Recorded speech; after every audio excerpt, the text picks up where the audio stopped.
excited today for this podcast. I'm going to be talking to a gorgeous friend of mine. She's a practitioner within the industry, super well known as a trainer.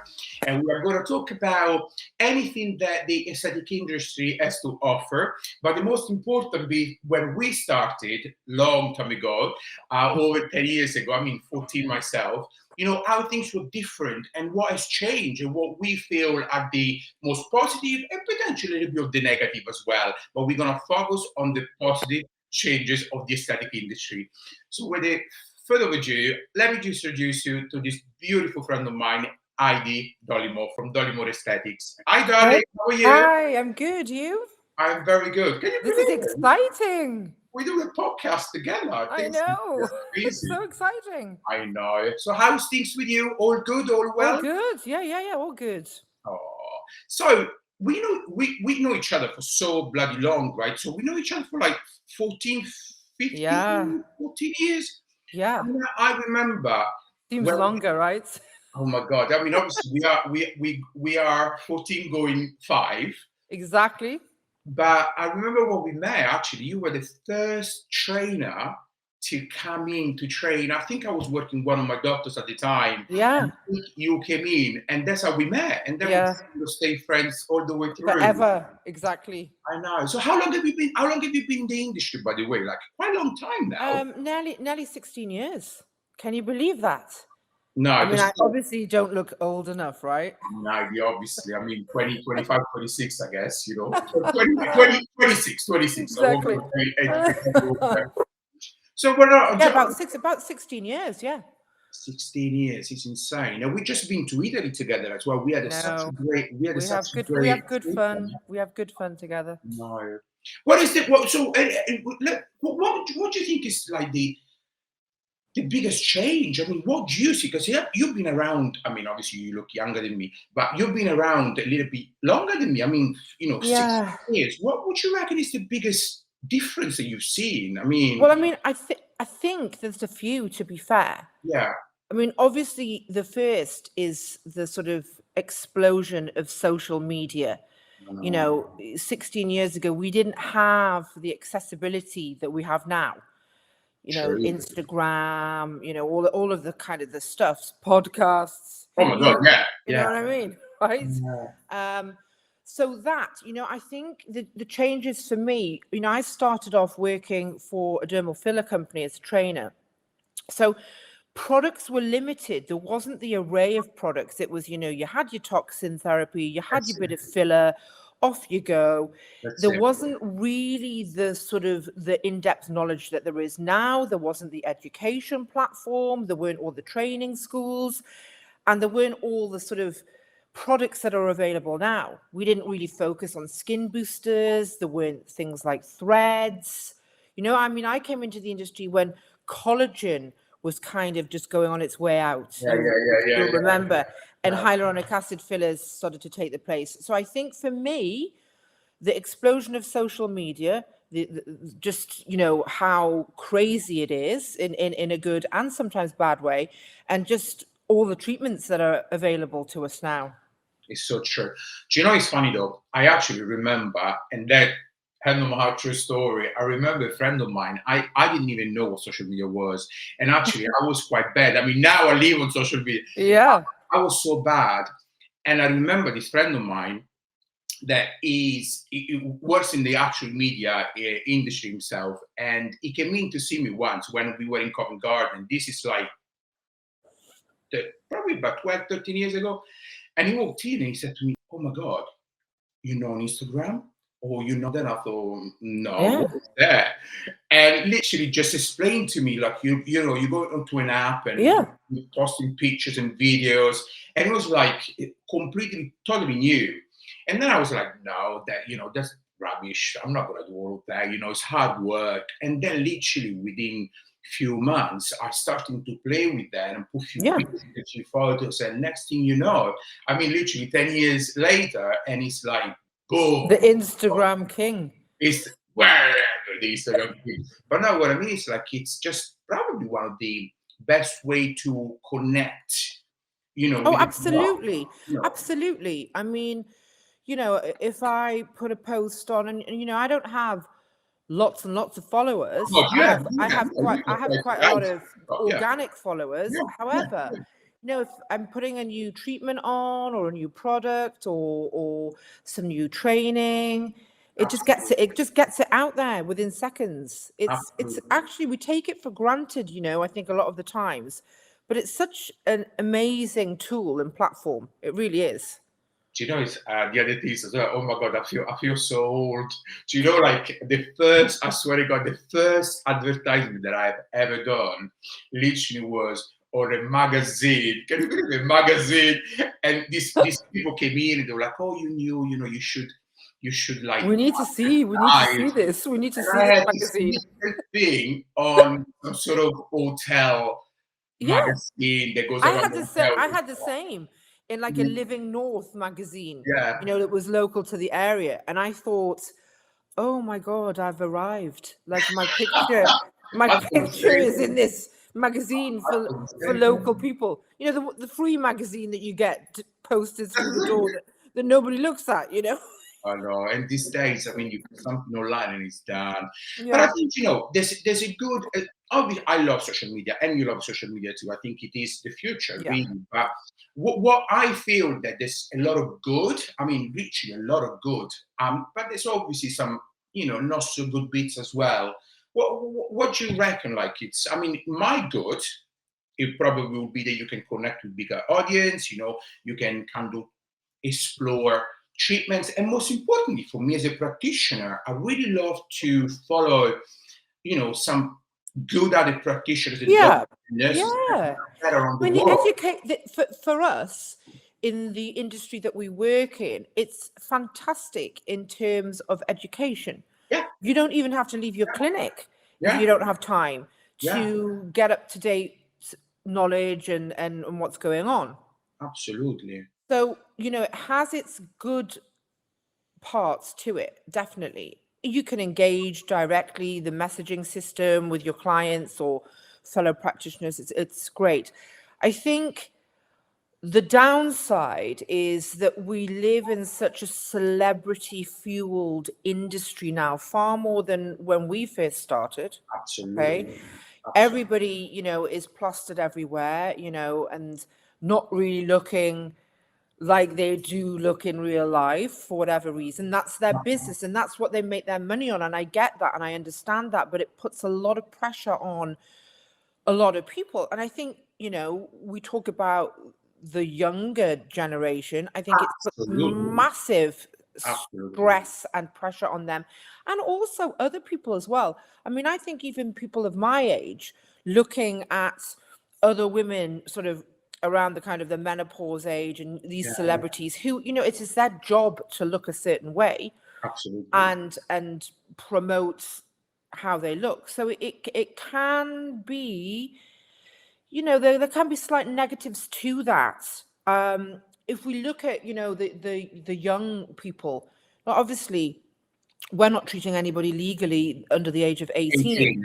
Yeah, absolutely. Which was great when that kind of came in 2 years ago. It was a long time coming. However, I still do feel that, the clientele that come, the 19-year-olds, the 20-year-olds, the 21-year-olds, sometimes I think, are you mature enough to make the decision of what you want to have done? So I think it's good in terms of education platform, but also I have clients who have come in and say, oh, I want to look like this, or can you make me have a jawline like this, or and when you can't offer that, or you have a consultation with them and you sort of guide them in another direction, there's disappointment.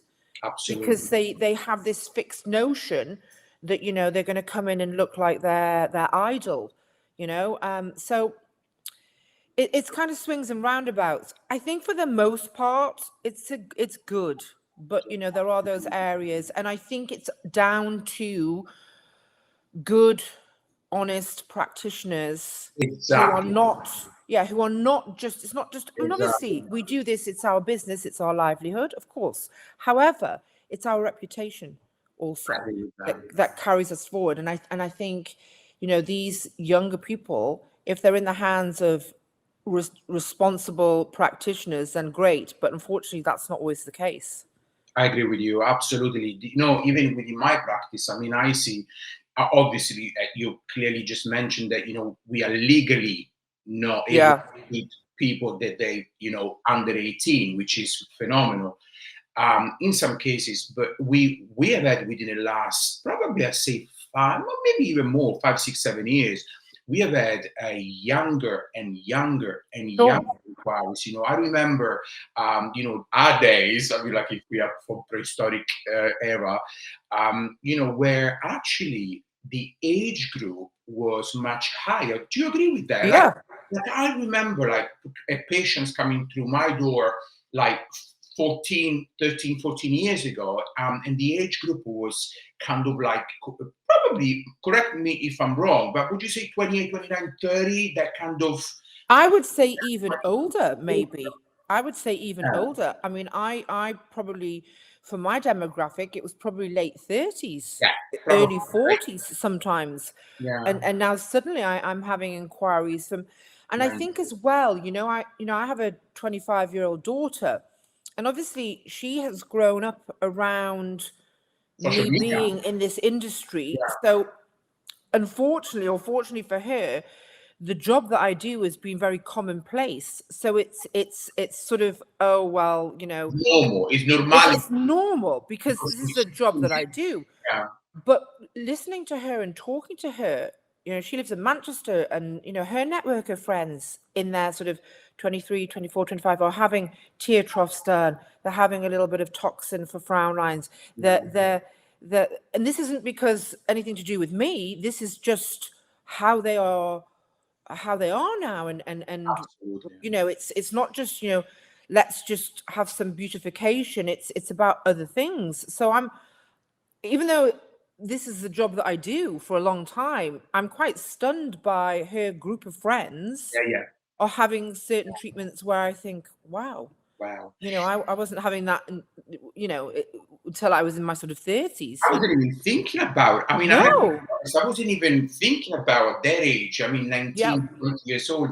I mean, at that time of our lives, I mean, I wasn't even thinking about it, but obviously I think it's just because social media, and we have all these images of people looking so amazing in pictures and reality show. I think as well, the reality TV has changed completely. Oh, 100%. Beautification of people, because there's the standard of getting up in the morning looking flawless and go to bed looking flawless, which we both know that that's not reality, right? I mean, I have a the one area that I will criticize, and is there are a lot of sort of influencers that have become famous because of reality TV. Okay.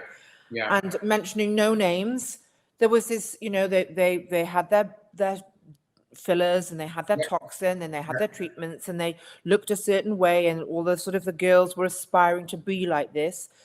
Then a few of them started to talk about, let's dissolve everything out, let's go for a natural look, let's go for this kind of, you don't have to have lip augmentation, or you don't have to have this to be beautiful, etc., etc. Now, I have a big issue with this, because if you look at a lot of these people that are claiming to have had full dissolving, they haven't. They've had partial, but they still are supporting some form of aesthetic treatment.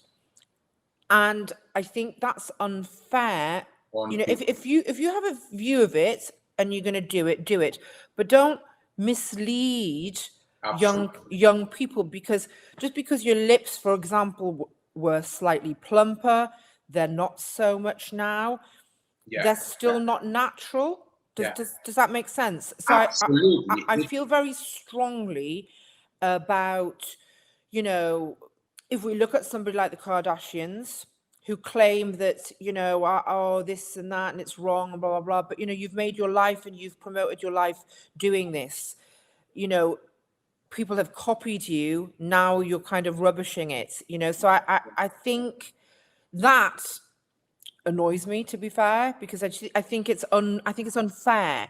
I think it's a really unfair kind of slant to put out there. Absolutely. And in fucking that is a brilliant point. Absolutely. Because, I think what we call in our English, the beautification of people, like, it goes to trends, Oh, right? for sure.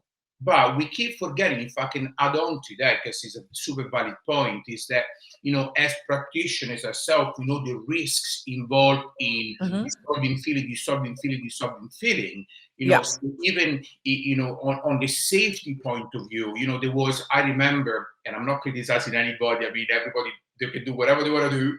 But I remember, for example, it was about a year ago, correct me if I'm wrong, there was these big things on social media about the butterfly lips, where people will dissolve the lips fully, completely to nothing, and then same day they would basically refill them and put some tapes on the lip.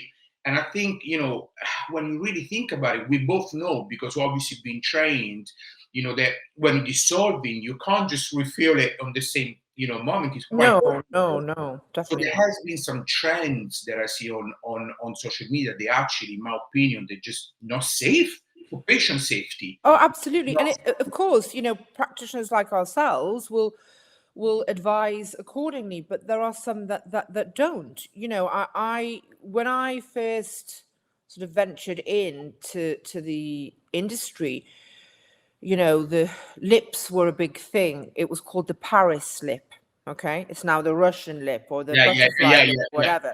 So it was the Paris lip, and everybody was like, "Oh my goodness, what is this? It's some amazing technique that's come over from Paris, and all the supermodels are having this, and this is something to aspire to." And if you look at actually what that was, it was just an injection technique that we were taught anyway, but somebody cleverly marketed or put a name to it, like the Paris lip, and then the Russian lip or whatever. Yeah. I get so many inquiries, not just from patients, but from other practitioners who I teach, that are like, am I missing a trick? Do I need to learn Russian lip technique? And I'm like, no, you just, that's You're not really doing it probably without no, no, yeah. exactly. And I kind of think, but that's not a one size fits all. Yeah. It's about your consultation and about what the lip is like. You can't just give a Russian lip to everybody. Do you know what Fab? That's an amazing point, because that you just made. I mean, we are. This happens to me often when two sisters or two brothers or whatever, they come in and they go like, oh, he or she or they've done this specific treatment. Oh, I want to look like them. Yeah. You touch a really good point. Treatments in general, we always have to remember about, when we're starting with your own anatomy. And sometimes, you're not going to get to that point because your anatomy, to initial anatomy, just won't allow it, or maybe a treatment that is good for, for me, it might not be good for you, or what is good for you not be good for me. So I think sometimes the very good point, consultation. I mean, what do you think about doing like, what is the importance really of a good consultation? I mean, what do you think a consultation should be like, in a sense? Like, why so important? Well, I mean, it's if we look at it, if we're looking at, say, the dermal filler aspect, for example, of a consultation, which is slightly different to the toxin. But if we're looking at creating, augmenting, changing, enhancing, whatever word it is that you want to use, I find the consultation for dermal fillers far more in depth. That does not mean that the toxin one isn't. It's just very different. Yeah. Because if you look at somebody who has forehead lines or frown lines or lines around the eyes, it's obviously has to be done correctly with a prescriber. It's a drug, etc., etc. However, it's fairly simplistic in you have wrinkles, you don't want to have wrinkles. This is the process. Obviously, you do the consultation about their health, their background, etc. What I'm meaning is, with dermal fillers, there's more of an unrealistic expectation, I think. I think they think, oh, well, if I have this, I'm going to look like her or like him. Or so the consultation for fillers, obviously going around the general stuff in terms of their age, their health, their medication status, allergy status, etc. That's set aside. There's a lot of psychology. Why are they here? What is it that's troubling them? I uncover quite a lot of sort of issues in their life, more with dermal fillers than say with the toxin. All skin treatments, like just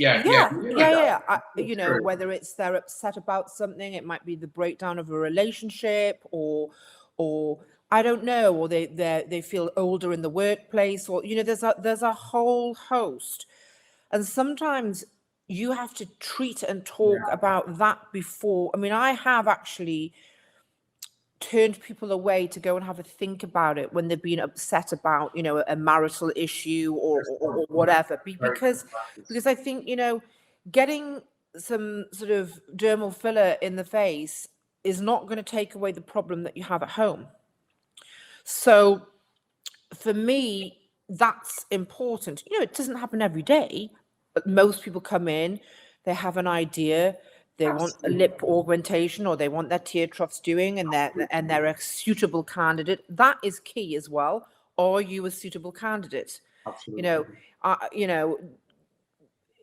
the tear troughs going to respond to this treatment, or is there going to be another treatment would aid you better? So it's a more of a conversation, because they have an idea in their head of what they want, but we are the people to kind of guide them in that way. So yes, I find that dermal filler consultation is maybe longer and far more in depth in terms of psychology, what's going on in their life, if they're suitable. I mean, obviously for toxin, you've got to be suitable, but do you know what I mean? I think it's more in depth, really. And I think, you touched on, again, very valid point, that is suitability. This is something that I experience every day in my clinic, you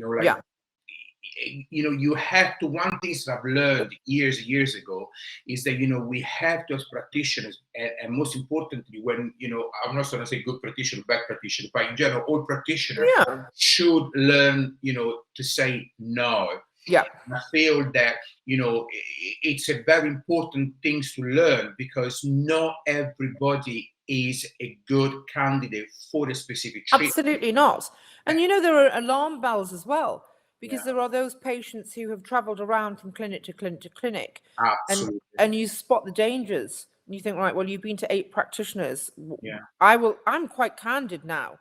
I used to be a much nicer nurse, I think 15 years ago. I'm quite direct now. No, you're literally like, you know what? No, go out the door now.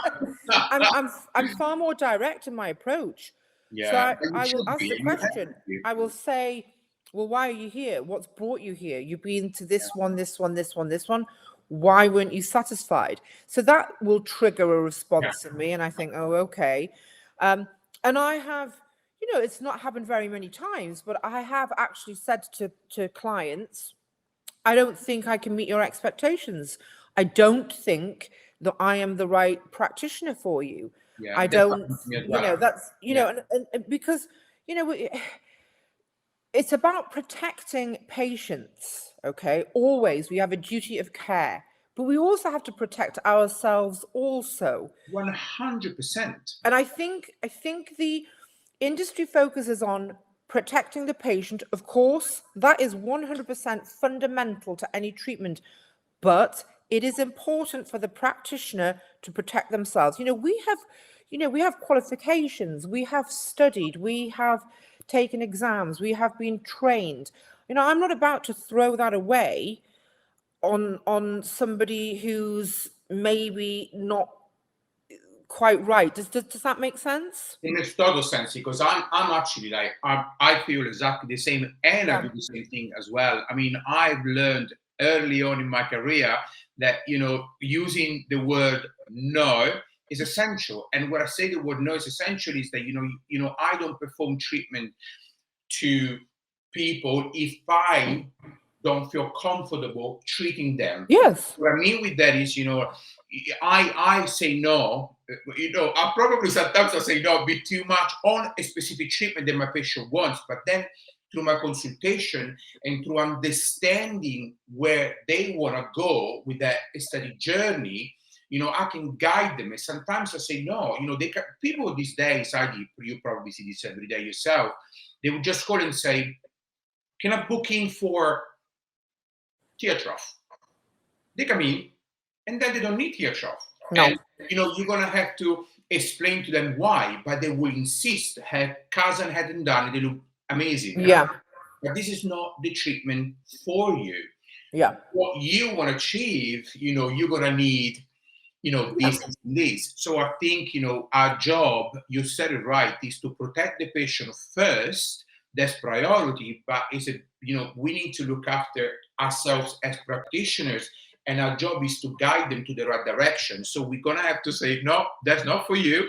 Yeah. You can do this and this. Do you feel as well, Heidi, I don't know, do you feel that these days, people will come in with specific requests because they have so much knowledge these days, Yes. on YouTube. More than us. I mean, I'm shocked. I'll tell you the story, which is so funny, but they have so much knowledge, like social media and YouTube and Instagram, TikTok, and all these things that come through the door, and soon enough they're gonna tell us how to do the job. Yeah, I have a few clients like that, but again, I think it's evolving. How I was at the beginning is very different to how I am now, because I've evolved, and you learn and you get better. You get better at handling certain uncomfortable situations. At the beginning, I was just, you were like a rabbit in the headlights, and I defy anyone to say differently. Yeah, but you do evolve in this industry. You get a feel for certain situations. I think it's experience, right? I think as well, when you've been doing it for so many years, it just comes kind of natural. You feel things, and you can kind of filter and spot it quite early. Yeah. So I've encountered this on, training courses where I've been training some practitioners, and the models have been really, difficult, and has made it difficult for the people that are learning, and it's very uncomfortable for them. I kind of try to stamp all over that in the most professional, polite way, because I think, you've had your consultation, you've come, that you're being a model, and you're going to be in front of the doctors, the nurses, whoever it is that I'm teaching, but you know what the situation is. So to then be quite rude and abrupt is just, I've learned the skill now of just kind of diffuse a situation, whereas I probably wasn't that skilled at the beginning.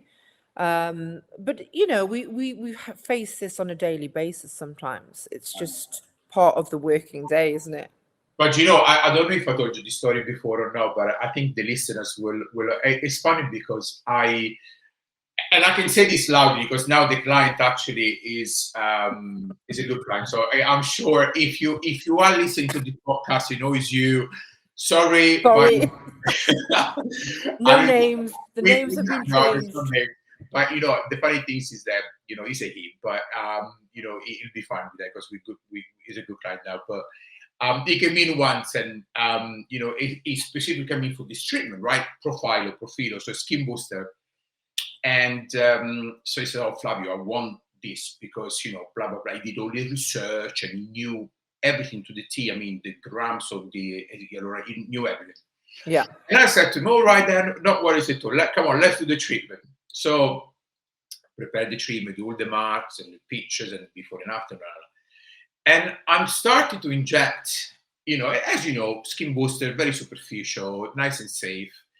And as soon as I started to perform the treatment, he went, what depth are you? What? No. What's the needle depth? I thought, well, we are in dermis, we're in active dermis, so it's probably about 3 millimeters, 3.5, really just a thing.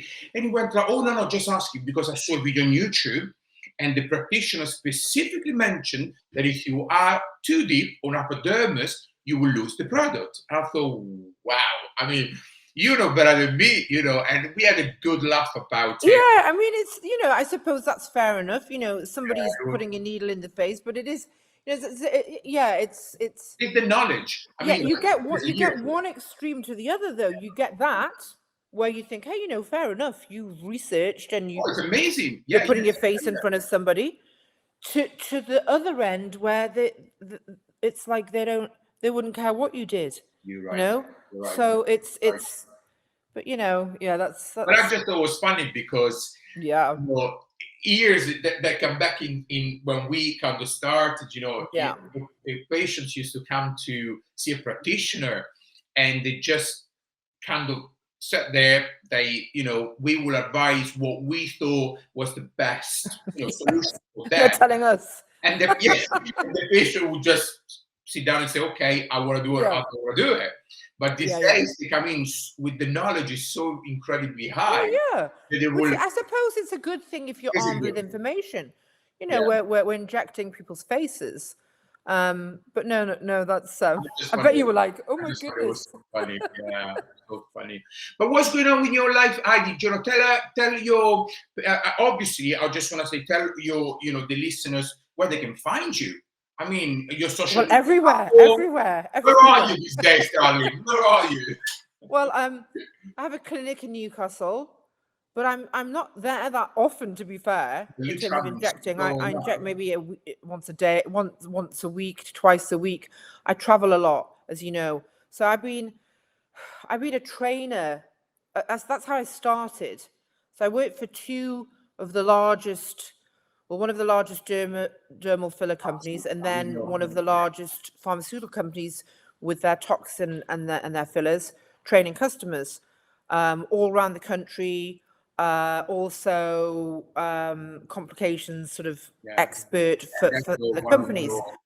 So I kind of went off on my own after years and years and years of doing that, because you build up quite a big network of people. So I do a lot of training. I train either in my clinic or I train around the country. So that's predominantly for toxin, dermal fillers. I also do vaginal rejuvenation with dermal fillers because of I have a midwifery background as well as a nursing background. So I'm used to that part of the anatomy.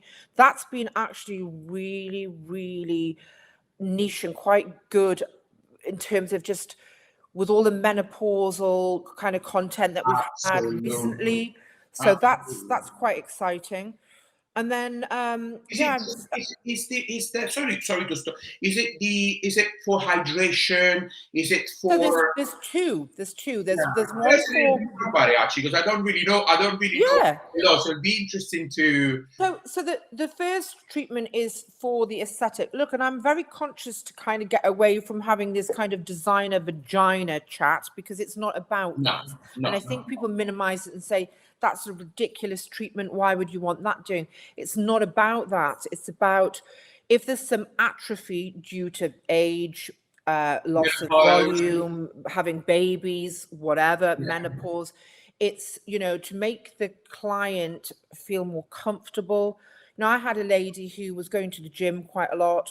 She was finding it very uncomfortable to be on the exercise bike, to pass urine, sexual intercourse. So it's about restoring volume to the outer area. So there's one treatment for that. And then there's the other treatment for vaginal dryness, where you have to kind of pop a speculum in, you have to inject inside the sort of the walls of the vagina, and that's for hydration. So that's quite nicely targeted for women who are menopausal, who maybe don't want to take HRT, or they can't because maybe they have breast cancer. So that's something that's taken off quite well in my clinic. By the way, do you do a lot of skin boosters these days?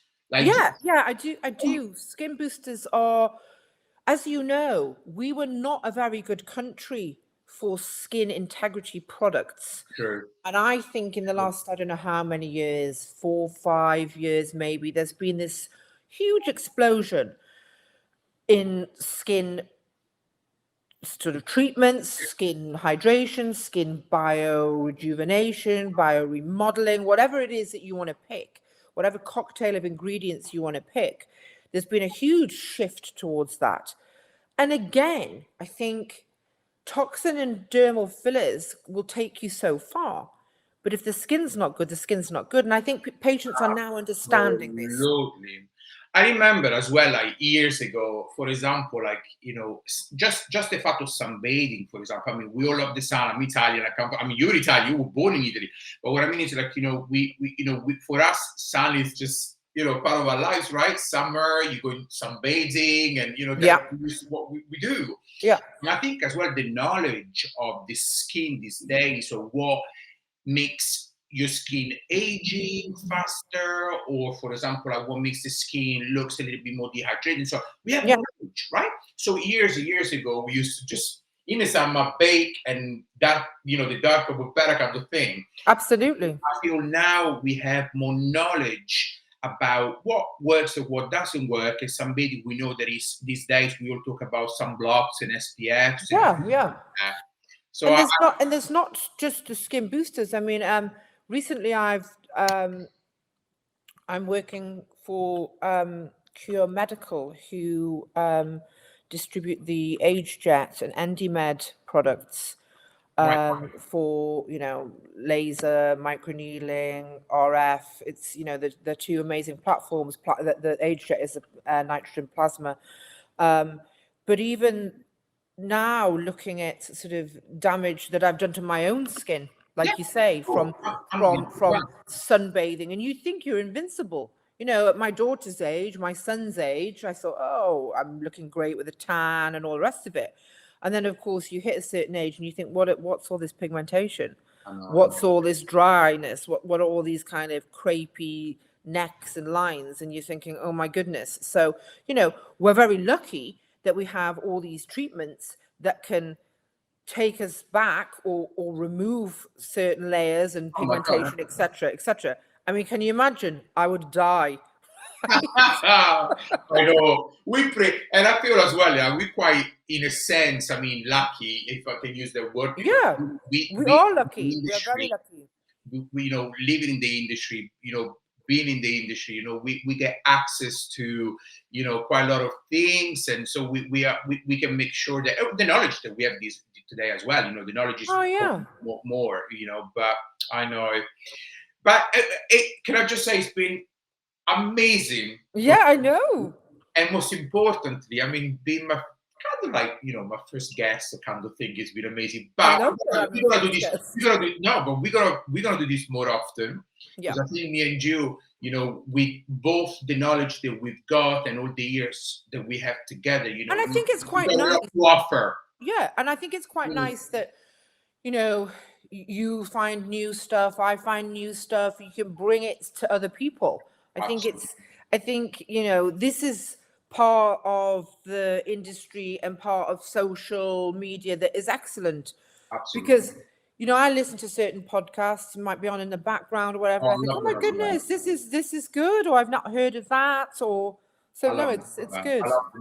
And I think it's important as well to, you know, this is part of educating people in a very nice kind of way, relaxed way. Yeah. And I think as well, you know, the industry and our industry, I think, is just, you know, not because it's our industry. I mean, obviously, there's probably people out there that, you know, they think that we are mad, but I just feel it's such a wonderful industry because, yes, I see a lot of, you know, there's a lot of websites and things on social media that talk always about the negative, but actually we know very well as practitioners that, you know, a lot of things that we do, they just bring so much positivity in people's lives. I mean, you know, I remember before, you know, this lovely client of mine, actually, it's only happened a few weeks ago, where, you know, she was always so conscious about the eye area. You know, she had quite severe, if she doesn't mind me saying this, if she listened to this, severe tear trough. So the tear trough, by the way, for you guys out there, is just that area on the eye. So it's actually under the eyes when you got that trough, that concavation there. And she was so conscious about them, and she's tried so many other different treatments and nothing worked. And then she had some sort of, do you remember the treatment? What's the name? Is it fibro, that burning treatment? The plasma. Yeah, that's the one, the fibroblast. And actually didn't work at all for her. I'm sure it works for other patients. And then she was following me on Instagram for a long time. And then she came in to see me, and in stages, we actually did, because I didn't want to inject too much for, as you know, water and fluids and so on. And in stages, we built, the tear trough beautifully. And I remember when we did the second session, because the first session was okay, it was great. It wasn't like, extreme. The second time we placed another pure filler underneath, and oh my God, she started to cry. And she was crying and crying. Was it a good cry? And I thought, oh my God. And I thought, am I that bad? I mean, I thought, is this that bad?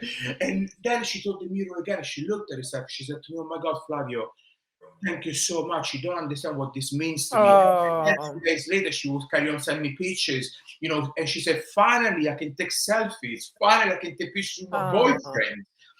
So I just want to highlight the fact that, I know there's a lot of bad press out there, and there's a lot of podcasts and a lot of websites that they just want to highlight always the bad, which is there, by the way. It does exist. But I think there's a lot of positive. Don't you think so, Heidi? Yes. Positive. I mean, it's the best feeling. It is the best feeling when you sort of do a treatment on somebody and they are emotional in a good way and are very thankful. I have a client who had I've shown you the pictures. I've talked to you about him. He had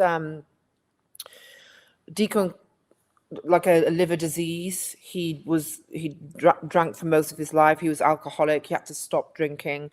He had a 50% chance of survival. Wow. Lost a lot of weight, had ascites, had to have his stomach drained. It was a dreadful situation. And he came to me probably, December last year. And we've done multiple treatments over this last year of sort of dermal fillers, some toxin, some skin boosters. I mean, he is incredible. The results are, if I do say so myself, right? Well, I know you. You're brilliant at what you do. So the results were just, but for me, it has given him so much confidence. He's on dating sites. He's having a great time. He's like, he's met this woman. And he's like, I feel so confident around her. I feel quite attractive. You've changed my life. I get text messages like, you've changed my life. And I think to myself, oh my God, it's a bit of like imposter syndrome, because you think, well, this is the job that I do, and hopefully I do it well. And some days are better than other days, like everything.